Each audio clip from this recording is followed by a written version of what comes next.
xisbiyada mucaaradka Soomaaliland ee u cudiya wadani ayaa sheegay inay qaadaceen diiwaangelinta madaniga oo xukuumaddu ay hore u sheegtay inay qabsoomo soo dhawaan. xisbiyadan oo maanta si wada jira shir ay ugu qabtay magaalada Hargeysa ayaa gudoomiyay ku-xigeenka saddexaad ee xisbiga Ucid Cali Maxamed Yuusuf Cali Guray waxa uu sheegay inay go'aansadeen qaadicida diiwaangelintan. waxaanu goosanay in doorashada magacyada badan ee diiwaangelinta magacyada badan inaanu qaadacno gebi ahaanba. taageerayaashayadana waxaanu ugu baaqaynaa in ay nagu taageeraan labada xusbiba in ay qaadacnay doorashada oo aanay ka qayb qaadan. waxa kale diiwaangelinta magacyada badan le anigu garamaayo waxay tahay midda kale dhammaan shacbi weynaha Soomaaliland waxaanu iyagana ugu baaqaynaa waar doorashadii carqaladani waa mid kaliya carqalada kalena waa lagu soo wadaa haddaydan u midoobin oo awoodiina isku hortaagin kagana horqaadin wixii carqalada ee doorashooyinka loo dhigayo waa la idin jiiraya.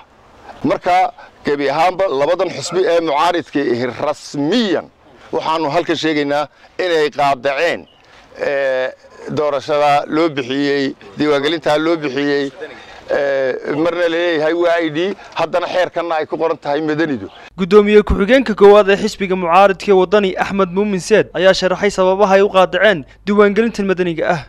in labada doorasho ee labada diiwaangelinta madaniga ah iyo diiwaangelinta codbixiyaashu inay iska socdaan baan ku heshiinay waana wada saxanay inaguna marag badno haydeen heshiis midaysan baan u gudbinay madaxweynaha oo kaga codsanayno waxa uu ka dabaxsan yahay heshiiska hore inuu ku heshiinay oo qoraal inuu gudbin runtii madaxweynaha uu qoraalkii waa gaaray xafiiska u gudbiyay xisaaxa labada gudoomiye ku yaalay waxay ballan bay noo qabteen waxayna laba cishaar la sugo waxaanu sugaynay 5 maalmood runtii nooguma soo jawaabin.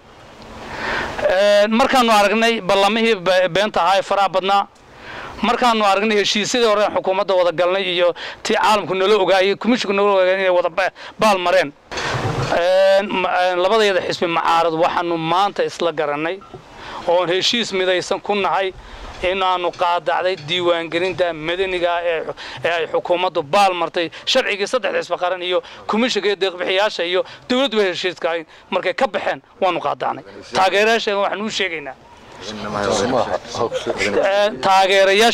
u sheegaynaa iyo reer Somaliland in arrinkaasi yahay arrin lagu dabrayo doorashada. xisbiyada mucaaradka ayaa muddooyinkii u dambeeyay si istaba jooga walaac uga muujinayay diiwaangelintan iyagoo ku sababeeyay inay caqabad ku noqonayaan doorashooyinka. Khalid Xabsi, Galsan TV, Hargeysa.